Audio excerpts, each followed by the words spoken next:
मुर्शिदाबाद कोई इत्तेफाक नहीं है, ये एक पैटर्न है, एक ऐसा पैटर्न जो बार बार दोहराया जा रहा है। जहां जनसंख्या संतुलन बिगड़ता है वहां चुप्पी होती है, संगठित धार्मिक उग्रता होती है और नतीजा हिंदू मारे जाते हैं, घर जलते हैं और अंत में पलायन। इस पर कांग्रेस कहती है, मुर्शिदाबाद के अंदर भी एक रिएक्शन है। आप अगर किसी के मजहब पे जबरदस्ती हमला करेंगे उसके नतीजे कुछ भी निकल सकते हैं। हर जगह एक ही स्क्रिप्ट चलती है। पहले एक बनावटी शिकायत खड़ी की जाती है, फिर सड़क पर प्रदर्शन के नाम पर हंगामा होता है और उसके बाद हिंदुओं को या तो चुप रहने पर मजबूर किया जाता है या इलाका छोड़ने पर। यह देश हिंदू बहुल है, फिर भी जहां खास वर्ग की आबादी ज्यादा है वहां हिंदू बंधक बनकर जीते हैं। अगर जोर से बोलो तो निशाना बनते हैं, अगर दिखने लगो तो सजा मिलती है और ऊपर से बार बार सुनने को मिलता है कि अल्पसंख्यक भारत में पीड़ित हैं। लेकिन हकीकत क्या है? जहां इनकी आबादी बढ़ती है वहां पीड़ित से आक्रामक बनने में देर नहीं लगती और इन सब में उकसाने का काम करते हैं राहुल, अखिलेश, ममता और ओवैसी जैसी लोग।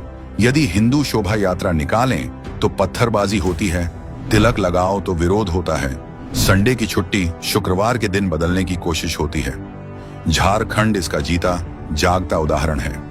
कैराना, कश्मीर, लंदन, जर्मनी, ये वह जगहें हैं जहां इनकी संख्या बढ़ते ही यह पीड़ित से आक्रामक बन गए। घुसपैठ करते हैं, आबादी बढ़ाते हैं, वक्फ जैसे कानूनों का इस्तेमाल करके अपनी ताकत बढ़ाते हैं और गली मोहल्लों में अपना प्रभुत्व दिखाते हैं। ये लोग किसी भी इलाके में जा सकते हैं, लेकिन हिंदू अपनी जगह पर नहीं रह सकते। हिंदू पलायन करते हैं और जो छोड़कर जाते हैं उन इलाकों में ये अपना दबदबा बना लेते हैं। इनके लिए संविधान नहीं, इनका धर्म ऊपर है। सच मेरे लिए बड़ा, ठीक है, हम कुरान सीने में रखते हैं और हाथ में रखते हैं संविधान। फिर भी सेक्युलर पार्टियों की भाषा नहीं बदलती, लेकिन जमीनी हकीकत क्या है?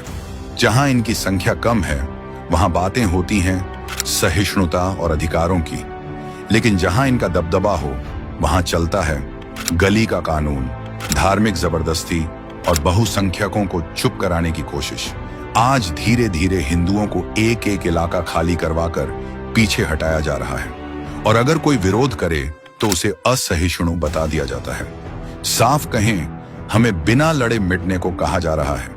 अपनी जगह, अपनी पहचान, अपना इतिहास चुपचाप छोड़ देने को कहा जा रहा है। जो विरोध करे उसे ये सब कहकर चुप करा दिया जाता है। सेक्युलरिज्म के नाम पर हिंदुओं से कहा जाता है, अपनी पहचान छोड़ दो, चुप रहो।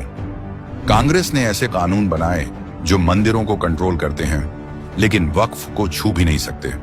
सनातन शिक्षा को खत्म किया, हमारी संस्कृति को दबाया गया और धर्मांतरण की खुली छूट दी।